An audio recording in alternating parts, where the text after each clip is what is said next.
Hello friends, स्वागत करता हूं आपके हमारे इस YouTube channel let's understand pharma पे। मेरा नाम है शकील अहमद। दोस्तों, जैसा कि हमें पता है कि जीपेट 2021 की जो टेंटेटिव एग्ज़ाम डेट दी गई है एनटीए के द्वारा, वो 27 फेब हमें देखने को मिलती है। तो इस हिसाब से अगर हम देखें तो हमारे पास 1 मंथ रिमेनिंग है फॉर जीपेट प्रिपरेशन। तो अगर आप जीपेट की प्रिपरेशन कर रहे हैं तो मैं इस वीडियो में आपको ये बताने जा रहा हूँ कुछ ऐसे अप्रोच जिन अप्रोच का इस्तेमाल करके आपकी जो प्रिपरेशन है इस 1 मंथ में आप उसको इन्हांस कर सकते हैं। और डेफिनेटली दोस्तों, अगर आप इन अप्रोच को अपनी प्रिपरेशन में यूज़ करते हैं तो आपको इनके बेनिफिट मिलने वाले हैं।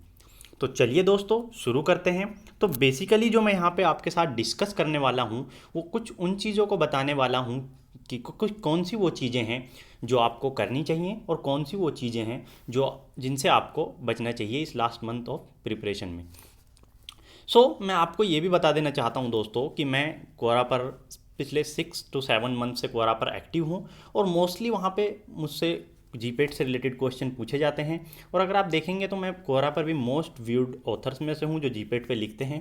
तो वहाँ पे जीपेट से प्रिपरेशन से रिलेटेड मेरे पास बहुत सारे क्वेश्चन आते हैं दोस्तों। तो उन्हीं क्वेश्चनों को मैंने कंपाइल करके ये वीडियो बनाने का सोचा है दोस्तों। इसमें मैं उन तमाम जो सवाल किसी एक जीपेट की प्रिपरेशन करने वाले स्टूडेंट्स के दिमाग में आते हैं तो उन सब का जवाब मैं यहाँ पे देने की कोशिश करूँगा। क्वोरा प्रोफाइल की लिंक मैं डिस्क्रिप्शन में दे दूँगा, आप चाहे तो वहाँ से जाकर देख सकते हैं। तो दोस्तों, पहला जो क्वेश्चन मोस्टली स्टूडेंट्स के दिमाग में रहता है कि जो हमारा सिलेबस रह गया है उसके बारे में हम क्या करें। दोस्तों, अगर देखें तो मैं आपको यहाँ पे एक सिंपल वर्ड्स में ये बता देना चाहता हूँ कि दोस्तों, जितने भी स्टूडेंट्स जो जीपेट के लिए प्रिपेयर कर रहे हैं कोई भी कंप्लीट सिलेबस नहीं करता दोस्तों। जी हाँ दोस्तों, कोई भी स्टूडेंट्स कंप्लीट सिलेबस नहीं करता दोस्तों। तो इसका अंदाज़ा आप इस चीज़ से लगा सकते हैं दोस्तों कि जैसे टॉपर्स लोग होते हैं, अगर उनका आप स्कोर देखें जीपेट का जो उन्होंने स्कोर किया है तो वो मोस्टली 65% होता है मैक्सिमम अगर देखा जाए। तो इस हिसाब से अगर हम देखें तो ये पता चलता है कि जीपेट कंप्लीट तो कोई सॉल्व कर ही नहीं सकता दोस्तों। जी हाँ, तो अगर हम जो प्रिपेयर कर रहे हैं अगर देखें कि हमारा जो सिलेबस रह गया है तो दोस्तों हमें उसकी टेंशन लेने की ज़रूरत नहीं है। अगर देखा जाए मोस्टली तो स्टूडेंट अपनी फिजिबिलिटी के हिसाब से प्रिपेयर करते हैं।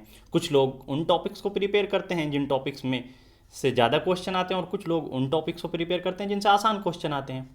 तो ये बेसिकली डिपेंड करता है आपकी फिजिबिलिटी के ऊपर।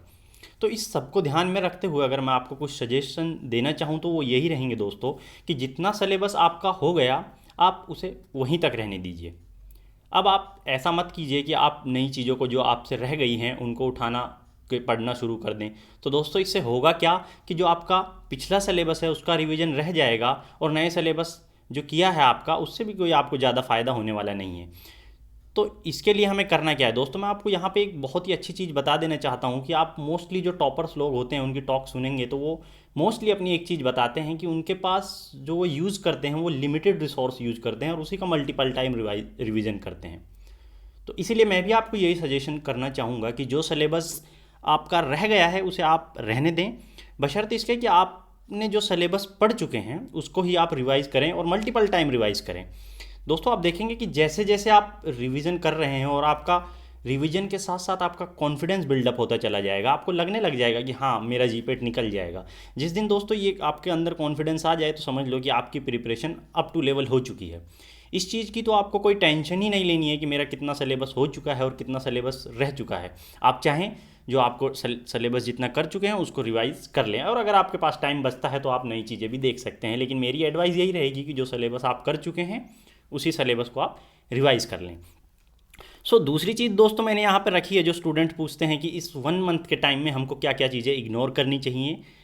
तो इसके लिए मैं आपको बता दूं दोस्तों कि ये जो टाइम 1 मंथ का टाइम है आपके पास, यकीन मानिए कि ये बहुत ही वैल्यूबल टाइम है। अभी आपका एक एक मिनट बहुत ही वैल्यूबल है। तो आपको चाहिए कि इसे आप वाइजली इस्तेमाल करें। ये नहीं कि आप इसको ऐसे ही वेस्ट कर रहे हैं दोस्तों। हर एक पल की वैल्यू जो आपको 1 मंथ के बाद जब आपका रिजल्ट आएगा तो आपको दोस्तों समझ आ जाएगा। तो इसीलिए मैं आपको ये सजेस्ट करूँगा कि जो आपका टाइम है उसे आप बहुत ही वाइजली यूज़ करें, उसके एक एक पल का आप यूटिलाइज़ करें। तो इसके लिए मैं कुछ आपको सजेशन ये देना चाहूँगा कि आप कैसे वाइजली अपने टाइम को इस्तेमाल कर सकते हैं। तो सबसे पहले जो इसके लिए तरीका है कि अपने जो कनेक्शन है उनको आप कट कर दीजिए फॉर 1 मंथ। जो आप फ्रेंड्स के साथ मौज मस्ती करते हैं, उन सबको आपको एक मंथ के लिए छोड़ना पड़ेगा दोस्तों। सेक्रीफाइस तो करना ही पड़ेगा इस लास्ट मंथ में। अभी तो बिल्कुल आप एकदम उस स्टेज पे पहुंच चुके हैं दोस्तों कि आपको एक स्ट्रेस सा बढ़ने लग जाएगा, और अगर आप ऐसा ही टाइम वेस्ट करने लग जाएंगे तो ये स्ट्रेस और बढ़ता चला जाएगा। तो हमें चाहिए क्या कि हम अपने टाइम को जो यूटिलाइज एक प्रिसाइज वे में कर सकें, अपने टाइम को अच्छे से यूटिलाइज कर सकें, मैक्सिमम बेनिफिट उससे उठा सकें। तो एक मंथ है दोस्तों, एक मंथ के बाद तो आप खूब मौज मस्ती कर सकते हैं। तो अपने मोबाइल का इस्तेमाल भी आपको जब ही करना है जब उसकी सच में आपको ज़रूरत हो। ऐसा नहीं कि आप अभी इंस्टा चला रहे हैं, फेसबुक चला रहे हैं दोस्तों, इन चीज़ों का इस्तेमाल अभी आपको नहीं करना है। हाँ, अगर आप कर रहे हैं तो इन चीज़ों का इस्तेमाल भी आप कैसे ले सकते हैं वो भी मैं आपको आगे जाके बता देने वाला हूँ। अगर आप सोशल मीडिया से कनेक्टेड हैं तो उनका इस्तेमाल भी आप कर सकते हैं। एक और चीज़ दोस्तों जो मैंने यहाँ पे देखी है कि स्टूडेंट्स अपने आप को इस टाइम में एक दूसरे से कंपेयर करने लग जाते हैं दोस्तों। तो इस चीज़ से होगा क्या दोस्तों, अगर आप अपने आप को कंपेयर करेंगे किसी दूसरे से तो आपका कॉन्फिडेंस डाउन होगा। और इस 1 मंथ में जो स्टूडेंट अपना डेडिकेशन और कॉन्फिडेंस बनाए रखेगा दोस्तों, वही यहाँ पे सक्सेस हो पाएगा और जीपेट को क्वालिफाई कर पाएगा। इसीलिए दोस्तों मेरी एडवाइस यही रहेगी कि आप अपने कंपेयर किसी भी दूसरे स्टूडेंट से ना करें। आप अपने से अपना कंपटीशन रखें और अपने आप को जितना हो सके उतना इम्प्रूव करने की कोशिश करें। तो अगली चीज़ दोस्तों जो यहाँ पे हमने रखी है कि what to read and what not to read. तो ये क्वेश्चन मैं जैसे कि आपको इस क्वेश्चन का आंसर पहले ही बता चुका हूँ दोस्तों। अभी आपको नया कुछ नहीं पढ़ना, जो आप पढ़ चुके हैं ऑलरेडी उसी पे आपको मेन फोकस करना है और उसी को रिवाइज करना है। उसी से आपको मैक्सिमम बेनिफिट कैसे ले सकते हैं वो लेना है दोस्तों। अब इसके लिए आपको क्या करना पड़ेगा वो भी हम आगे जाके डिस्कस करने वाले हैं कि आप मैक्सिमम बेनिफिट इससे कैसे ले सकते हैं जो सिलेबस आपने पढ़ चुके हैं। तो इसके लिए मैं आपको कुछ वो चीज़ें भी बता देना चाहता हूँ दोस्तों। कुछ ऐसे टॉपिक्स होते हैं जीपेट की प्रिपरेशन के टाइम में जो बिल्कुल क्विक रिवीजन आपको देना होता है, जिनको जैसे कि आप देखेंगे बहुत सारे क्वेश्चन स्ट्रेट फॉरवर्ड पूछ लिए जाते हैं कि आप डिफरेंट यूनिट्स वाले क्वेश्चन होते हैं या वैल्यूज़ वाले क्वेश्चन होते हैं। तो आप उन क्वेश्चनों को सिंपल सी में आप रिवाइज कर करके उनको अपने दिमाग में एकदम फीड कर सकते हैं कि जैसे ही आप वो क्वेश्चन देखें तो आप उसको डायरेक्ट अटैम्प्ट कर लें। ऐसे चीज़ों को आपको ज़्यादा पढ़ना है और जो सिलेबस रह गया उसको आपको छोड़ देना है। अगली चीज़ जो हमें यहाँ पे देखने को मिलती है कि हम अपने रिमेनिंग टाइम का यूटिलाइज कैसे करें दोस्तों।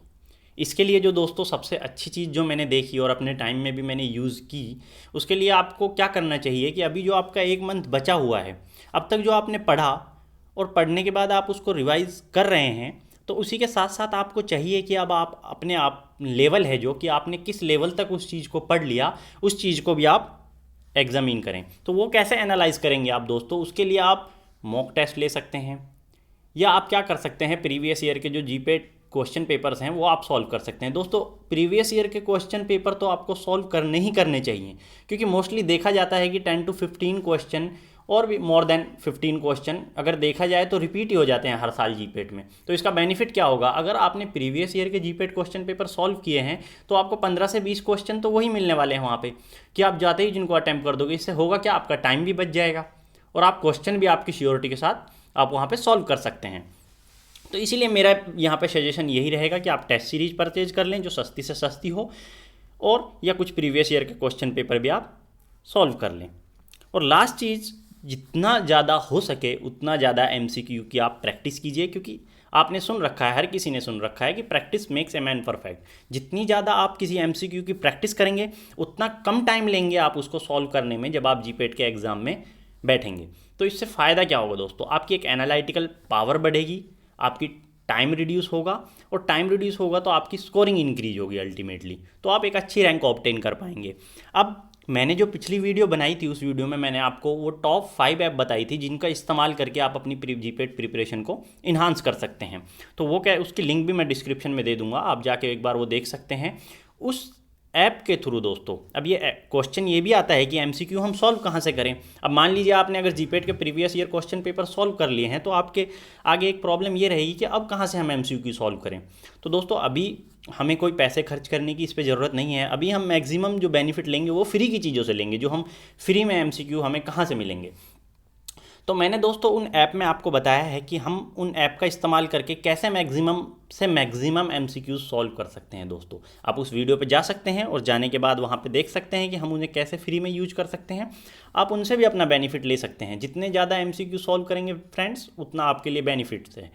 और मेरी यही सजेशन है दोस्तों, ये 5 टिप्स जो मैं आपको देना चाहता था। उम्मीद है कि ये टिप्स आपको अच्छी लगी होंगी। अगर ये मेरा यकीन है दोस्तों, अगर आप इनको अच्छे से फॉलो करेंगे तो यकीनन आपको इससे बहुत ज़्यादा बेनिफिट मिलने वाला है और आपकी रैंक इंक्रीज होने वाली है और आपकी जीपेट प्रिपरेशन में एक बूस्ट अप आने वाला है दोस्तों। और कॉन्फिडेंस लेवल आपका बिल्कुल उस लेवल तक आ जाएगा कि आपको लगने लग जाएगा कि हाँ मेरा जीपेट अभी क्वालिफाइड हो जाएगा। जो आपका डर होता है ना दोस्तों, ये डर बेसिकली तभी आता है जब हमारी प्रिपरेशन उस लेवल तक नहीं पहुँच पाती।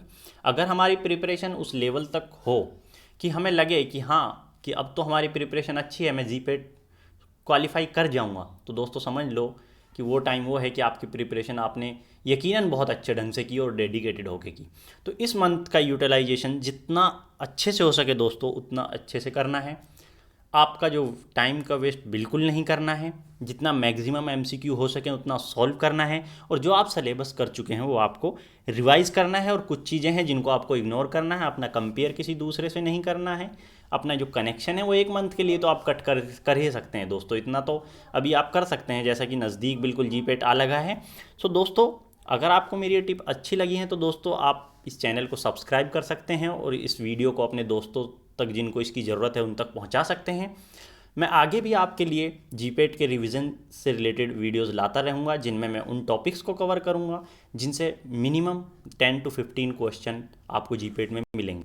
तो दोस्तों stay tune with us and subscribe our channel.